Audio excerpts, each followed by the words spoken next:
Palestine went from this to this, and it didn't happen overnight. Up until the early 1900s, Palestine was part of the Ottoman Empire, a religiously diverse land where Muslims, Christians, and Jews lived alongside each other.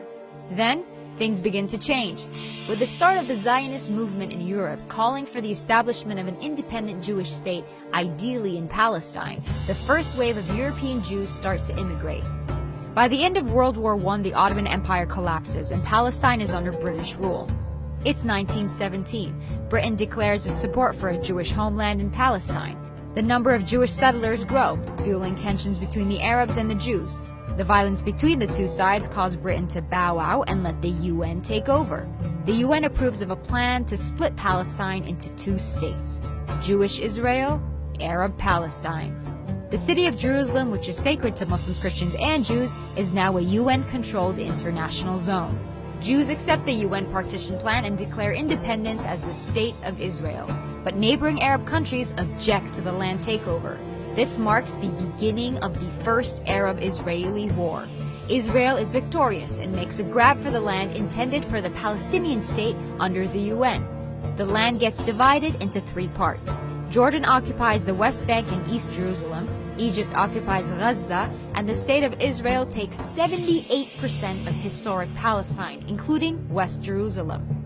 700,000 Palestinians become refugees as a result, and the day is remembered as al-Nakba, the catastrophe. It's 1967. The Six-Day War breaks out between Israel and neighboring Arab countries, and by the end of it, the map looks something like this. Palestine is now fully occupied by Israel.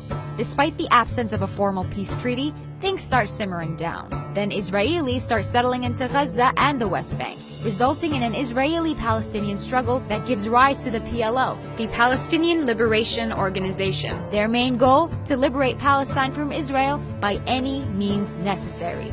Fighting goes on for years.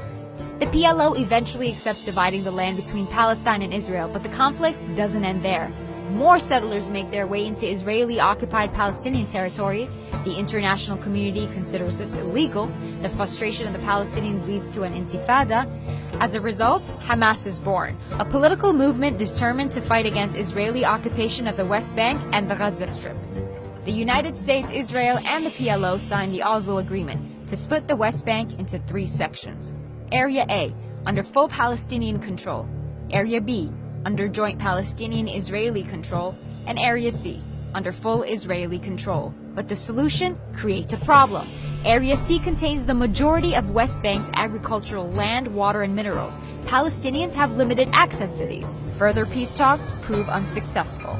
Palestinians lose hope, resulting in the Second Intifada, and Israel begins building walls and setting checkpoints to control Palestinian movement. It's 2005. Israel withdraws from Gaza, but continues settlements in the West Bank. Hamas gains power in Gaza and splits from the Palestinian Authority, seeing it as being too secular. The West Bank and Gaza are now under separate leadership. Israel imposes a blockade restricting any form of movement by land, air, or sea. It's 2017, and this is the current situation of Palestine. There are solutions on the table, but will we see them implemented in our lifetime?